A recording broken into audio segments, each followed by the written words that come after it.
Well, hello, sunshine. Today we're on the next step on this Poulan PR5020, kind of a hot saw, hot rod type of build. We're gonna take care of the top of the pistons. What we're gonna do today. We moved the cylinder down 50 thousandths. We cut the bearing pockets and the base. That's been moved down 50 thousandths. Now we got to take 32 thousandths off this piston in for at least 100 thousandths. We'll do a little bit more than that. But we got to take this down 100 thousandths before we can even put this saw back together. And that's what I'm going to do on this video today, is I'm going to show you guys, if you're not even interested in this build, I'm going to show you how I take the setup I do to work on pistons on mini lathe. But the first thing we got to do is we got to take, well, we got to get it mounted up, and we got to take this in for 100 thousandths down 32 thousandths deep. So we just got to take about half of it off there, right? And then after we get the first half taken off, then we need to come in here at about a 37, 40 degree angle, something like that. We'll see what it is, and we'll get the next angle cut in there on the compound slide. But let's get into it, and I'll show you the tools I use on the mini lathe to do the pistons. I've got a couple things here that make it a lot easier than when I first started doing it. Now, side note on this is a strato piston. And a lot of them have a different length skirt. They're short on one side, and they're harder to mount up how I'm doing. You'd have to actually do the piston. But with a straight skirted piston, this here deal here works real well. One of the first things we're going to do, though, just for curiosity's sake, and I like the math in it, we're going to figure out what this piston weighs. And we're going to see how much we save. We're 75.11 grams right now. We'll do the math in here, and when I get done cutting this piston, we'll reweigh it, and I'll probably do some grinding in there before we reweigh it too. But I'm not weighing the wrist pin in here, but that does present another thing. Now this wrist pin, I'm going to try to hold it up there to where you can't see through it. And the reason you can't see through it, the hole in that wrist pin doesn't go all the way through. Now there's two hints here. This is a strato saw. Got even length skirts, and this hole doesn't go all the way through. Then you guys know why. If you do, put it in the comments. Jonathan, you're not allowed to play. You and I have already talked about this. Get down in there, though. Does anybody know why this... there's a good look at the strato piston. Does anybody know why this doesn't go all the way through? Has to do with stratified saw. That's some of the stuff you need to know. I'm not going to delve into it on this and here, but we can talk about it later. But if anybody knows, put her down there in the comments. Let everybody read about it. So, what are we going to do? Well, how do I like doing these? Well, the first thing is I build a little deal, and I use that for a lot of things. I'll put a piston on there and put a T-handle on it and sand in a cylinder. I've got another jig up there. I can clamp a cylinder down on that and check ring blow by without having to dismount and remount the saw. I can just put it on there, change different piston things. And it also makes for a good drawbar to put this piston on something like this piece of scrap metal here. Now Harvey, he showed his mandrel for doing pistons. His different than mine. But he's running a 3-jaw chuck, and I'm running a 4-jaw chuck. I'm going to get you in there on the lathe, and I'm going to show you. I really prefer a 4-jaw chuck for almost everything I do, especially on a mini lathe where they're not, I won't say they're not accurate, but you know what I'm saying. I don't know. As much as this don't matter cutting the top of this piston, if I get this, basically this pop-up, a couple thousandths off one way or another, as long as I go extra deep here, that's going to allow for that pop-up not to be centered and not hurt anything. But unless I'm doing basically repetitive work that's not extremely critical, I don't really care for a 3-jaw chuck, to be honest about it. Especially on no better 3-jaw chuck than I got. So I just got an arbitrary piece of aluminum. That was a drop off of another project. I've got a bunch of them. Nothing to do with chainsaws, don't matter, scrap metal. They're round, they already got a hole right in the middle of them. Build yourself a little drawbar here to pull that piston down. Now you'll know, and I put a jam nut on mine. Now Harvey's is open from here to here, so he can get a wrench in there and he can tap that piston back and forth. Let's go get this set up on the lathe, and I'll show you how I zero it out. And I can look, and I'm not even near centered in that deal, but that's not going to matter as long as I got a good pull on it. And part of the reason it's not centered is because, well, I didn't worry about welding that nut on the top hat just perfectly straight, so that's where it wants to pull it at. It's good and tight. Let's get you set up in there on the other deal and get this zeroed in. Okay, so we got our piston mounted on here. We got our 4-jaw chuck, and I'm just eyeballing right now. Make sure the jaws are all set in about the same distance. That'll get us close. That in there's setting a little proud, so that's the one I'll put this in there and I'll start it up. I'll start tightening on that one there, just to clamp it a little bit. And we'll set us a dial indicator on here. We'll start indicating this piston in. Now, a lot of people don't like a 3-jaw or a 4-jaw chuck. They're a little, don't let them bother you, is my advice. And I'm going to try to set this dial indicator so you guys can hopefully see it. We're down to 50 to, we're 120 thousandths off, aren't we? No big deal. So there's the low.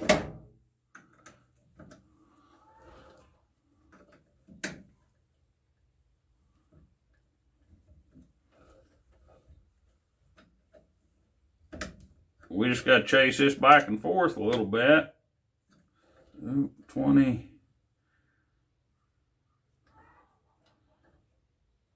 We're 12 high. We're almost there on those two. So this and here's the low.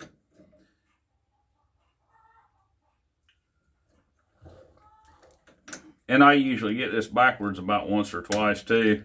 I'll get it close and then go the wrong way on one. Well,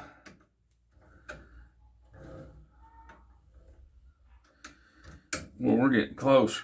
Oh, bumped that one just a little bit hard. I wasn't even snug down good yet.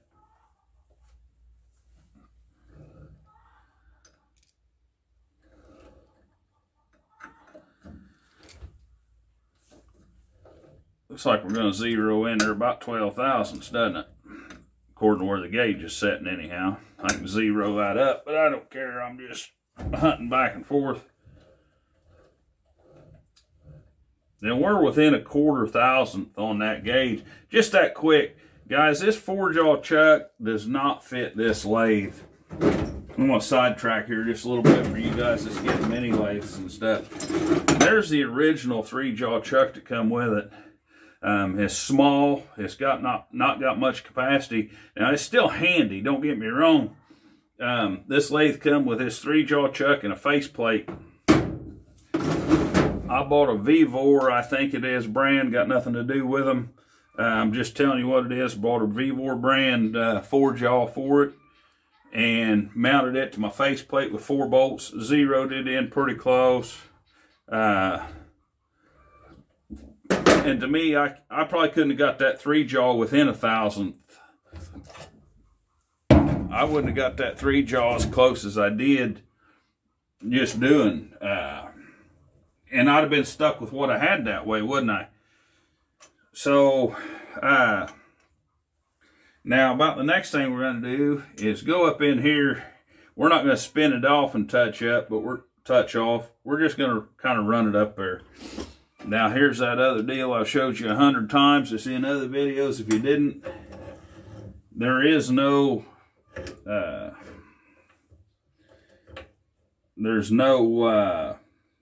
markings on this cross feed, or this to travel that bed back and forth. There's no markings on that, so you really got no idea how far you're going.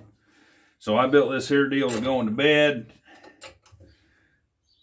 I like that because we know we got to go in 32 thousandths, don't we?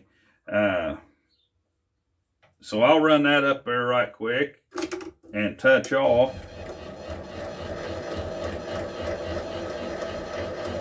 We'll just hit carbon basically. Okay, now we'll zero this off right here. And we'll take that into 32 thousandths. And the nice thing about this, I can back this off, run in right back there, and it takes out of consideration any of this slop. It's only paying attention if the bed moves. So we're going to take off about, and you can go back and forth. I'm going to take off about 32 thousandths. I'm going to snug that bed down just a smidgen here.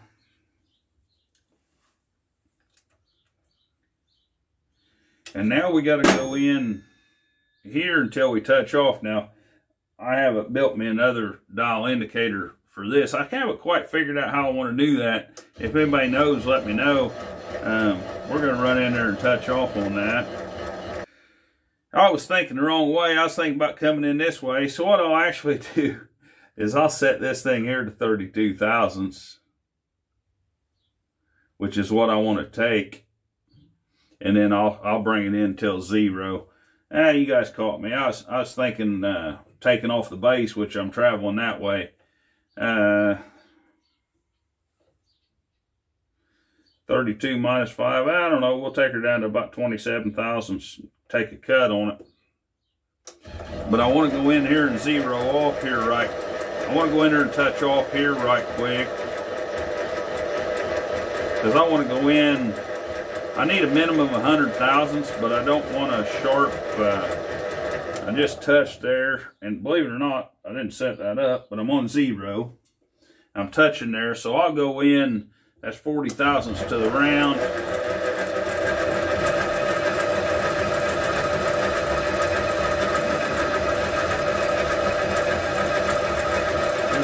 Thousandths.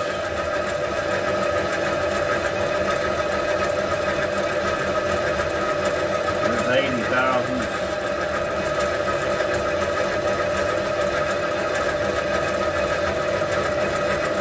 There's 120 thousandths.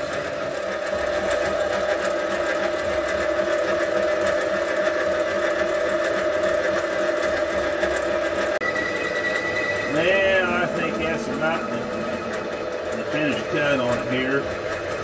Hopefully my old fat noggin ain't in your way. Now you'll notice this number here has changed a little bit, because if I run that compound slide in or back, I've run that compound slide out and adjusted that over, so that's going to change that whole mess. Let's get this out of the way. Shine that up a little bit while we're at it. We'll see what we got.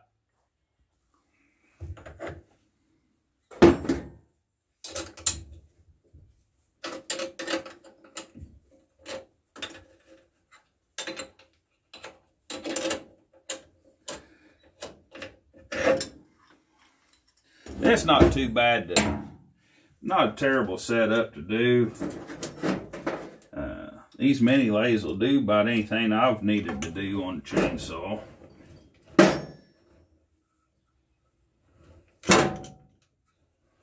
Let me get a little crocus cloth.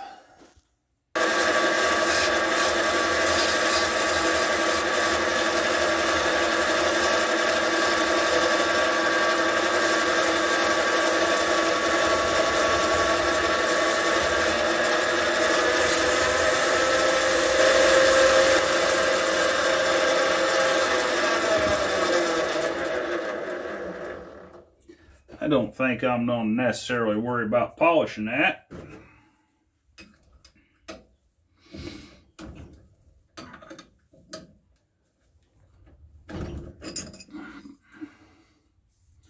Here's what we got. We got a 100 thousandths pop up with a nice little angle going into that combustion chamber to get it started. Let the transfer charge come up there nice. Let's go see how much we took off. Get on to the next step. Well, I just checked the squish on it. I didn't show you because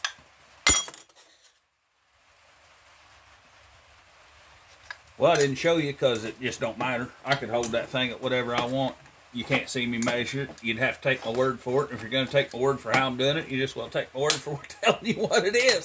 Squish is 20 thousandths, right on the money.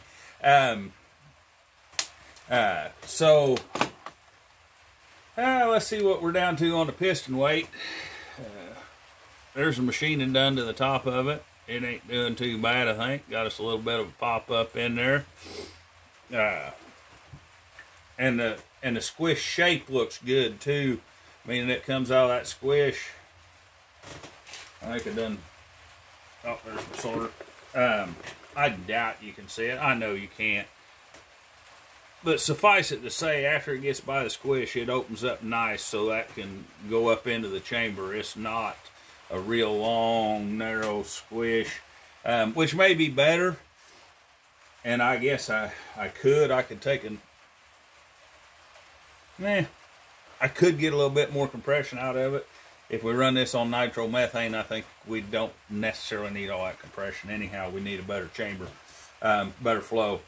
So we're down to 73.84.